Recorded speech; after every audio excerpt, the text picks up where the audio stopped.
गणेशाय नमः। श्री उमामहेश्वर स्तोत्र। नमः शिवाभ्यां नवयोम्नाभ्यां परस्पराश्लिष्टवपुर्धराभ्यां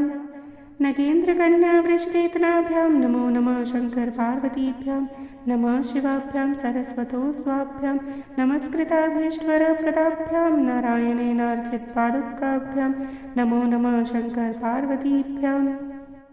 नमः शिवाभ्यां विश्वाहनाभ्यां विरञ्चि विष्णुवीन्द्र सुपूजिताभ्यां विभूतिपाटिर्विलेपनाभ्यां नमो नमः शंकर पार्वतीभ्यां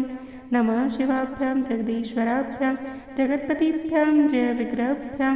जम्भारमुख्यैर्भैवन्दिताभ्यां नमो नमः शंकर पार्वतीभ्यां नमः शिवाभ्यां परमौषधाभ्यां पंचाक्षरी पंचरञ्जिताभ्यां प्रपंच सृष्टि स्थिति संहृताभ्यां नमो नमः शंकर पार्वतीभ्यां नमः शिवाभ्यामतिसुन्दराभ्याम् अत्यन्तमासत्हृदम्बुजाभ्याम् अशेषलोकैकहितङ्कराभ्यां नमो नमः शंकर पार्वतीभ्यां नमः शिवाभ्यां कलिनाशनाभ्यां कंकालकल्याणवपुर्धराभ्यां कैलासशैलस्थितदेवताभ्यां नमो नमः शंकर पार्वतीभ्यां नमः शिवाभ्यां शुभापहाभ्याम् अशेषलोकैकविशेषिताभ्याम् अकुण्ठिताभ्यां स्मृतिसम्भृताभ्यां नमो नमः शंकर पार्वतीभ्यां नमः शिवाभ्यां रत्वाहनाभ्यां रविन्दुवैष्णवानरलोचनाभ्यां राकाशशाङ्कभमुखाम्बुजाभ्यां नमो नमः शंकर पार्वतीभ्यां नमः शिवाभ्यां जटिलनन्तराभ्यां जरामृतभ्यां च विर्विजिताभ्यां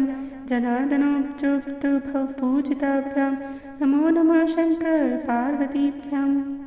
नमः शिवाभ्यां विस्मेक्षणाभ्यां बिलवच्छदां मलितामृतभ्यां शोभावती शान्तवतीश्वराभ्यां नमो नमः शंकर पार्वतीभ्यां नमः शिवाभ्यां पशुपालकाभ्यां जगत्प्रियरक्षणबद्धहृदभ्यां समस्तदेवतासुरपूजिताभ्यां नमो नमः शंकर पार्वतीभ्यां स्तोत्रं त्रिसन्ध्यं शिवपार्वतीभ्यां भक्त्या पठेद् द्वादशकं नरो यः स सर्वसौभाग्यफलानि भुङ्क्ते क्षदायुरान्ते शिवलोकमेति। इति श्री शंकराचार्यकृत उमामहेश्वर स्तोत्रम् आद्यगुरु शंकराचार्य रचित उमामहेश्वर स्तोत्र।